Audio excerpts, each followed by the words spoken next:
Hello and welcome back to another one of my random reviews.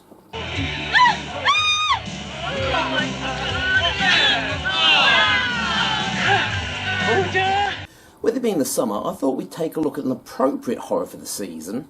Yeah, there it is. Don't shoot! Don't shoot! You moron! Don't ever pull that again! It's a joke! So for this video, I'll be reviewing the 1989 film Nightmare Beach. Welcome to spring break, the annual migration of the idiot. It's spring break in Miami.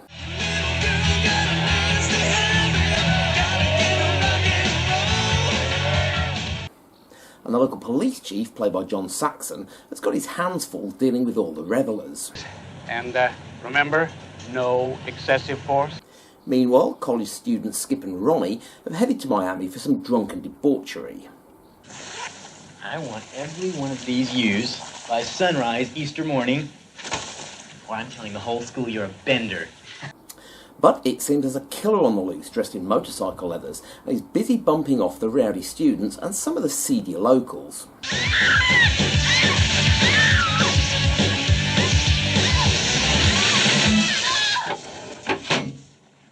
Primarily through electrocution, but also fire,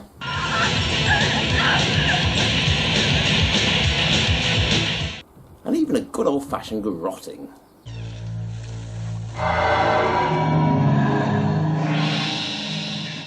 But the mayor's more interested in keeping things quiet so as not to scare off the tourists.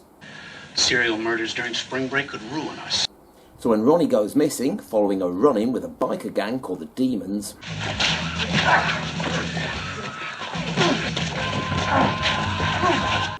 suspicion immediately falls upon them. Got a warrant here to search for Diablo's body. We ain't got it. Wouldn't surprise me if you dirtbags was orgying with his corpse. You're a real bastard, Striker. Particularly as their leader was recently executed for killing a local girl and whose body has just disappeared from the cemetery. He vowed he was coming back. What do you mean? Those were his last words. When Skip and one of the local girls discover that the authorities have been covering things up, are the bikers the real bad guys here? And if not, then who really is the mysterious killer? You can't keep this covered up. You try to stir things up, you're facing a murder charge. You'd never prove it. Bet me.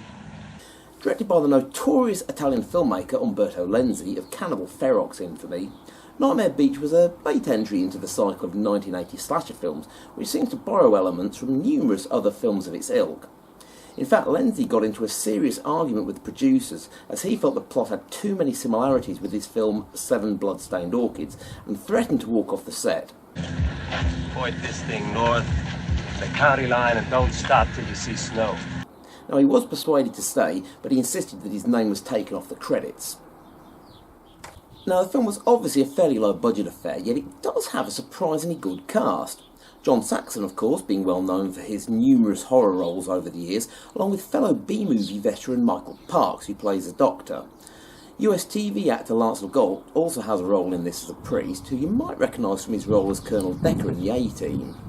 The music was also by Goblins founder Claudio Simonetti, who did the music for Demons, amongst many other cult Italian films, and if you look closely at the biker gang, you'll notice their logo bears an uncanny resemblance to the logo from that film.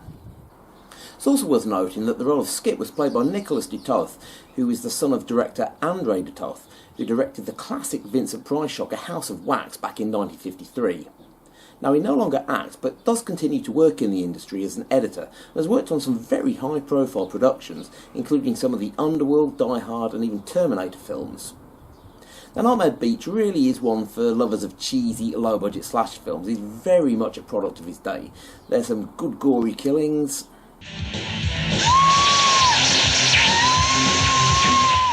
politically incorrect dialogue that no one would dare use today, Leslie. and a lot of cheesy acting. Stuff this, leatherhead. There are also numerous plot holes and questions that are left unanswered, like what happened to Ronnie's body, You finished your eulogy?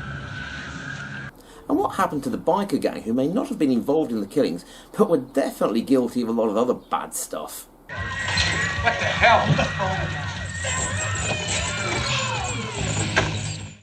But it's bloody good fun, albeit for the wrong reason. It's definitely worth a watch. Yeah, I watched him fry. He stank. Just like burning garbage. You dirty son of a bitch!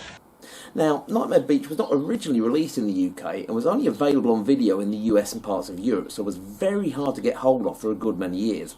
That was until it finally came out here on Blu-ray back in 2018, so it's fairly easy to pick up now. So if you fancy some good cheesy low-budget slasher fun, then Nightmare Beach is definitely worth a watch. You pervert! You slimy, peeping little pervert!